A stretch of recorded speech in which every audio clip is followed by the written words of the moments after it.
सिद्धपुर नाम का एक छोटा सा गांव था। उस गांव में सिंगैया और राजैया नाम के दो आदमी मुर्गियों के अंडों का धंधा कर रहे थे।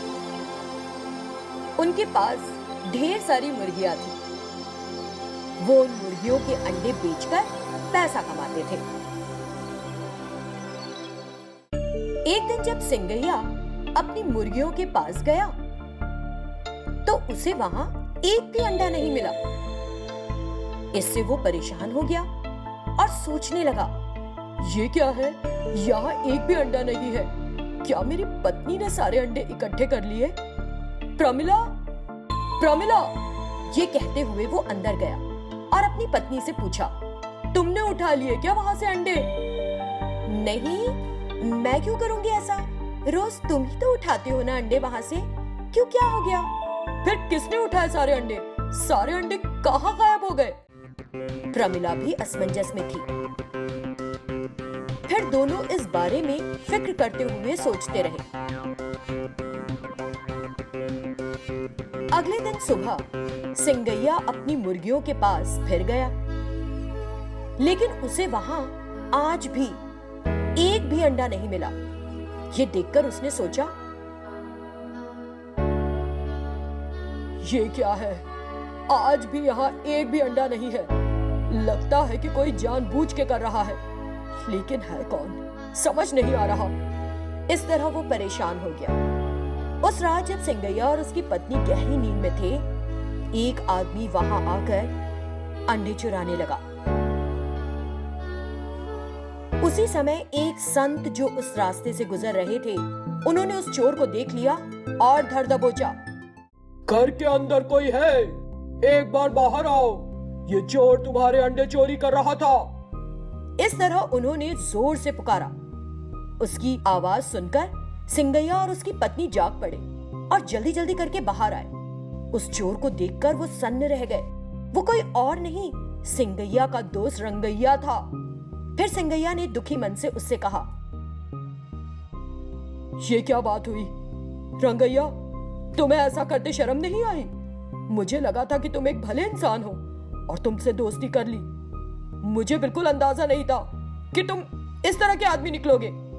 फिर प्रमिला ने संत से कहा, संत, मुझे नहीं पता कि आप इस समय यहाँ से क्यों निकले, लेकिन आपने सही समय पे आकर इस चोर को पकड़ लिया। पिछले कुछ दिनों से अंडे गायब हो रहे हैं और हमें बहुत नुकसान हो रहा है। मैंने पैदल ही सारे तीर्थ स्थान के दर्शन किए और अब वापस आश्रम लौट रहा था। रास्ते में मैंने इसे ये दुष्कर्म करते देखा। जैसे तुमने बताया, ये तुम्हारे यहाँ से रोज ही अंडे चुरा रहा था। फिर संत ने राजैया से पूछा, मुझसे सच कहो, तुम उन अंडों को रोज चुरा रहे थे ना? अचानक हुए सवाल से राजैया डर गया। हाँ स्वामी, मैं हर रोज कुछ अंडे चुरा रहा था, लेकिन पिछले कुछ दिनों से मैं सारे अंडे ले रहा हूँ, क्योंकि मुझे एक बड़ा ऑर्डर मिला है। उन्हें बहुत सारे अंडे चाहिए, इसलिए मैंने ये किया। मैंने सोचा था कि ऐसा करके मैं एक अच्छा व्यापारी बन जाऊंगा और पैसे भी कमाऊंगा। मैं लालची हो गया था और ऐसा कर लिया। मुझे माफ कर दो सिंगैया। सिंगैया को दया आई और बोला, ठीक है, अपना चेहरा फिर कभी मत दिखाना, तुम जा सकते हो यहाँ से। रंगैया को बहुत शर्मिंदगी लगी और वो वहां से चला गया।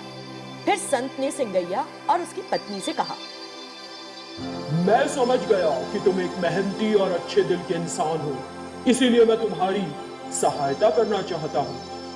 इस जादुई मुर्गे की मूर्ति को देख रहे हो? अपनी मुर्गियों को इसमें रखो, फिर देखो क्या होता है। ये कहते ही वो वहां से अदृश्य हो गए। अगले दिन शाम में सिंगैया ने अपनी सारी मुर्गियों को इकट्ठा करके उस जादुई मुर्गे की मुर्गी में घुसा दिया और दरवाजा बंद कर दिया। फिर आराम से जाकर सो गया। अगले दिन सुबह उसने दरवाजा खोला और अंदर गया। उस मूर्ति के अंदर बड़े बड़े सोने के अंडे थे। उन्हें देखकर वो चौंक पड़ा और मन ही मन उन संत का आभार माना।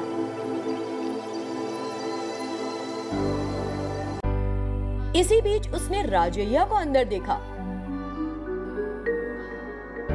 वो वहां रस्सियों में बंधा पड़ा था।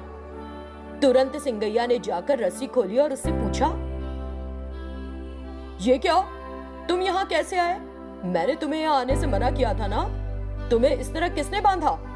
सिंगैया, मुझे फिर से माफ कर दो। संत ने तुमसे जो कहा वो मैंने सुन लिया था। मैं देखने आया था कि यहाँ क्या होता है। मैंने अंदर सोने के अंडे देखे और मेरे दिल में फिर लालच आ गया। वाह, ये सोने के अंडे कितने बड़े हैं। यहाँ इस समय कोई नहीं है, मैं इनमें से एक अंडा तो चुरा ही सकता हूँ। ये सोचते हुए मैंने एक सोने का अंडा लिया और बाहर आ रहा था। इसी बीच मैंने एक आवाज सुनी, उस अंडे को फौरन अंदर रखो। जिसे सुनकर मैं घबरा गया और पीछे मुड़कर पूछा, कौन है ये? वो मुर्गे की मूर्ति एक असली मुर्गे में बदल गई और उसने कहा, ये मैं हूँ बदमाश, तुम जरा भी नहीं सुधरे। अब देखो मैं सिखाता हूँ तुम्हें सबक। ऐसा कहकर उस मुर्गे ने अपने जादू से मुझे बांध दिया। फिर एक बड़ी सी छड़ी हवा में उड़ी और मेरा कचूमर बना दिया। मैं रात भर से यही पड़ा हुआ हूँ। सच जानने के बाद सिंगैया बहुत नाराज हो गया और बोला, तुम्हें सही सजा मिली है। अगर फिर इस तरफ दिखाई दिए ना तो समझ लेना कि ये जादुई मुर्गा तुम्हारा क्या हाल करेगा। नहीं नहीं नहीं, मैं यहाँ फिर कभी नहीं आऊंगा। ये कहते हुए वो वहां से भाग गया। फिर वो मूर्ति एक असल के मुर्गे में बदल गई और कहा, तुम चिंता मत करो, अगर यहाँ कोई भी फटका तो मैं संभाल लूंगा। ये सुनकर सिंगैया ने चैन की सांस ली और उस जादुई मुर्गी का धन्यवाद दिया। इस तरह वो उन सोने के अंडों को बेचकर धनवान हो गया। सिंगैया और उसका परिवार सारी सुख सुविधाओं के साथ आराम से रहने लगा। उनाई नाम का एक छोटा सा गांव है। उस गांव में एक पटाखे बेचने वाला रहा करता था, जिसका नाम था वल्लभ। एक दिन अपनी दुकान में बैठकर वल्लभ सोचता है, दिवाली का त्योहार पास आ रहा है, लेकिन इस गांव का कोई आदमी मेरी दुकान पर आ ही नहीं रहा। ये लोग दिवाली का त्योहार मना रहे ई बरस की नहीं। इस बीच एक आदमी पटाखे लिए उसकी दुकान के सामने से गुजरता है। उसे देखकर वल्लभ उसे पुकारता है,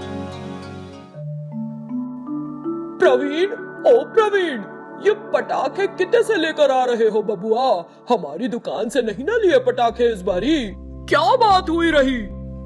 वल्लभ, तुम्हारी दुकान में 100 रुपए के इतने सारे पटाखे मिलने से रहे, मैंने ये सारे सिर्फ 100 रुपए में पाए हैं। अच्छा, लेकिन ये तो बताओ लिए कितने से 100 रुपए में? ये एक रहस्य है, तो इसके बारे में हमसे मत पूछो।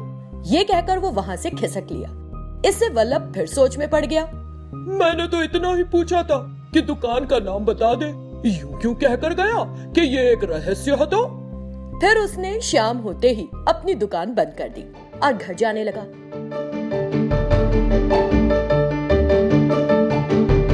रास्ते में कुछ लोग पटाखे फोड़ रहे थे।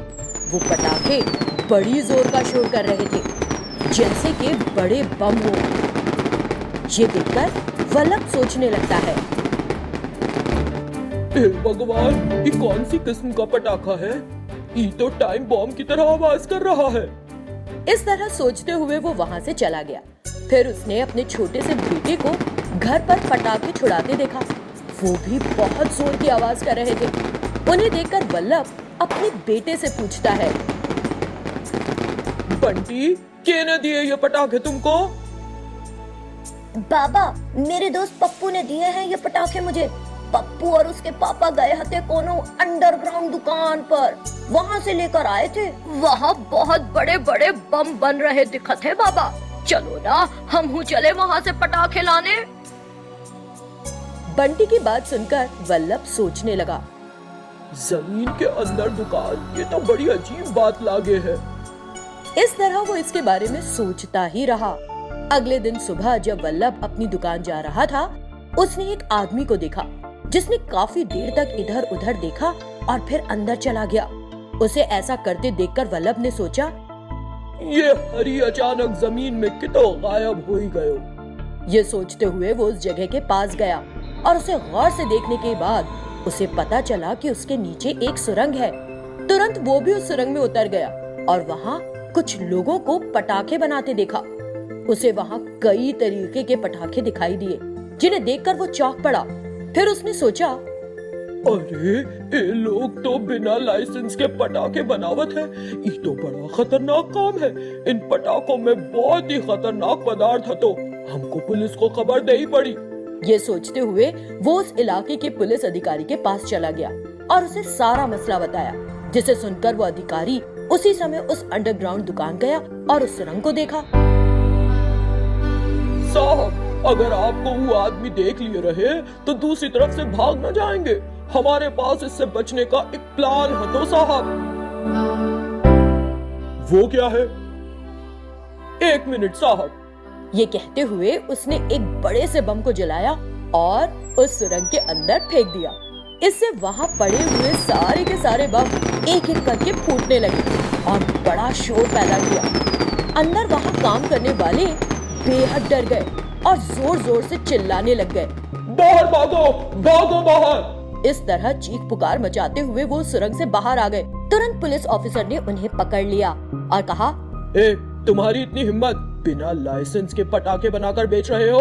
आओ तुम्हें जेल की हवा खिलाता हूँ। ये कहते हुए उसने उन सारे लोगों को गिरफ्तार कर लिया और पुलिस थाने ले गया।